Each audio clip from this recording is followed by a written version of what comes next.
Cette vidéo est un tutoriel pédagogique pour informer les étudiants et les professionnels de santé sur l'auriculothérapie, neuromodulation auriculaire. Si certains la définissent comme une sorte d'acupuncture de l'oreille, l'auriculothérapie n'a pourtant aucun lien avec la médecine traditionnelle chinoise. Il s'agit plutôt de la modulation, via le pavillon de l'oreille, du fonctionnement cérébral. En effet, le pavillon de l'oreille est le siège d'une somatotopie d'une grande partie du corps et un réseau complexe de points est en relation avec le système nerveux central. C'est lors du développement embryologique et fœtal que se forme cette somatotopie auriculaire, ressemblant à un fœtus, dont la tête se trouve au niveau du lobule, la colonne vertébrale le long de l'hélix, le système digestif au niveau de la conque, et les membres inférieurs se localisent, eux, au sommet de l'auricule. C'est à partir des années 1950 que le docteur Paul Nogier, ingénieur, médecin généraliste et acupuncteur, a commencé à établir une carte du pavillon de l'oreille, où sont identifiés des points correspondant à chaque partie du corps. En pratique, une séance d'auriculothérapie se déroule en plusieurs parties. Après un examen médical et un diagnostic clinique, le médecin cherche une traduction neurophysiologique pouvant expliquer la maladie et recherche le centre et les réseaux cérébraux impliqués dans la pathologie à traiter. Son point de projection au niveau de l'oreille peut être détecté soit par un palpeur car il devient douloureux, soit par un détecteur électrique car son potentiel électrique varie.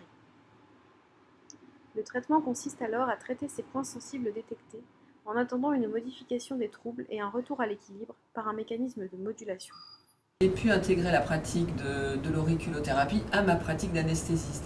Par exemple, pour prévenir l'anxiété préopératoire et ainsi diminuer les médicaments, améliorer le confort post-opératoire, la douleur dans le post-opératoire précoce et la douleur un peu plus tardive et éviter le passage à la chronicité. Dans ma pratique quotidienne, donc c'est avant tout les vertiges, à la fois les vertiges positionnels bénins, à la fois l'instabilité chez les personnes âgées, les poussées de Ménière, les dysfonctionnements de l'ATM, le bruxisme, les SADAM, souvent associés à un stress intense. La douleur ostéo-articulaire, musculaire et essentiellement neuropathique pour lequel la médecine traditionnelle est souvent mise en échec, sont les algodystrophies, avec une réelle amélioration des douleurs et des troubles neurovégétatifs. Dans la prise en charge de la douleur et les amputations, avec des douleurs fantômes secondaires, toutes les mastectomies et les gros lymphœdèmes en post-radiothérapie. C'est très intéressant pour les céphalées, qu'ils soient névralgiques, vasculaires, musculaires, et en fait, en faisant une déduction neurophysiologique, on trouvait le bon traitement. Et l'intérêt, c'est que l'auriculo a une action qui dure dans le temps et qui permet un sevrage médicamenteux définitif. Pour les troubles digestifs, qui sont vraiment quelque chose de quotidien dans notre pratique, que ce soit les vomissements, les coliques, les reflux, les troubles de l'oralité, TDAH, hyperactivité, troubles du spectre de l'autisme. Je l'utilise notamment volontiers dans tout ce qui est pathologie migraineuse.